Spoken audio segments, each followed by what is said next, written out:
I'm John Nickel with worshipteamcoach.com, and we're here to talk about barriers in your worship ministry.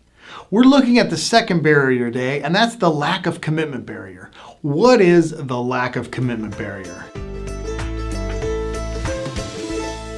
The lack of commitment barrier is really the lack of the right kind of commitment to the team and ministry, which leads to entitlement, mediocrity, apathy, and the avoidance of accountability. It's basically a failure to invest.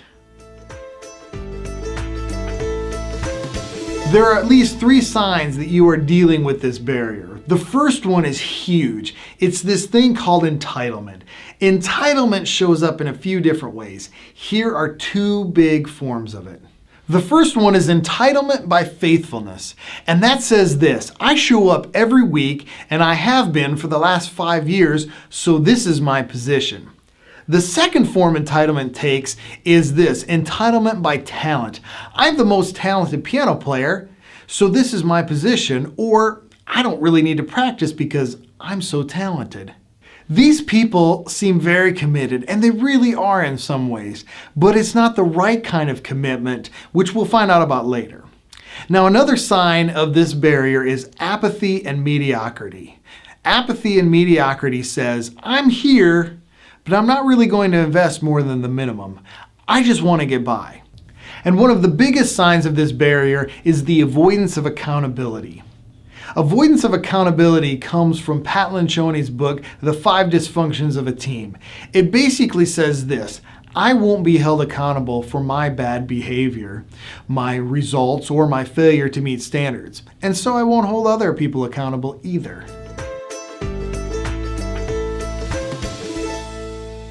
It's pretty easy to see from the signs why this barrier hinders my ministry. It creates a team that does not value growth and development, that embraces mediocrity, that doesn't let iron sharpen iron, and that fails to reproduce and develop new members.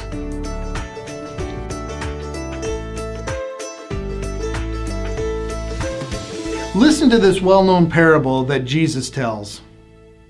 Again, the kingdom of heaven can be illustrated by the story of a man going on a long trip. He called together his servants and entrusted his money to them while he was gone.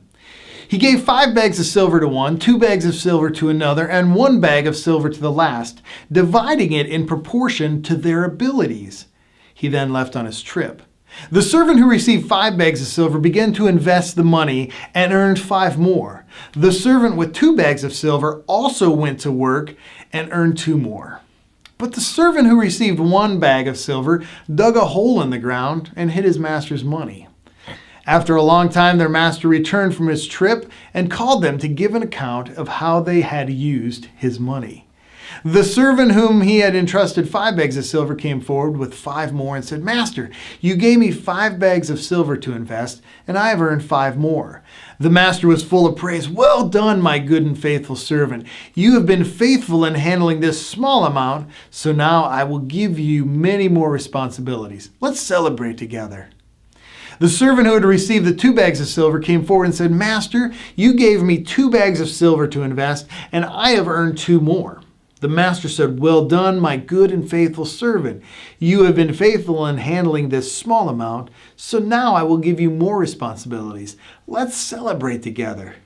Then the servant with 1 bag of silver came and said, Master, I knew you were a harsh man, harvesting crops you didn't plant and gathering crops you didn't cultivate. I was afraid I would lose your money, so I hid it in the earth. Look, here is your money back. But the master replied, You wicked and lazy servant. If you knew I harvested crops I didn't plant and gathered crops I didn't cultivate, why didn't you deposit my money in the bank? At least I could have gotten some interest on it. Then he ordered, Take the money from this servant and give it to the one with 10 bags of silver. To those who use well what they are given, even more will be given, and they will have an abundance. But from those who do nothing, even what little they have will be taken away. Now throw this useless servant into the outer darkness, where there will be weeping and gnashing of teeth. This is a fairly common passage that most of us have heard, but let me point out a couple things here. First, the amount didn't matter. The first two servants were commended for their faithful investment and stewarding. It didn't matter that one had more talents than the other. I always used to think that the master was a little harsh on the third guy, but look what the text says. Why didn't you deposit my money in the bank? At least I could have gotten some interest on it. I'm reading into this a little, but I don't think it goes too far to say that the bag of silver was actually worth less when the servant returned it to the master. When we don't have a stewardship and investment mentality, we not only waste what we're given, we waste the potential of what it could turn into. It's really all about the right kind of commitment. To break through the lack of commitment barrier, you need to be a steward with an investment mindset. A steward understands that his leadership, talent, and skills and ministry aren't his. He's been given them to invest, grow, and hand back better than he found it.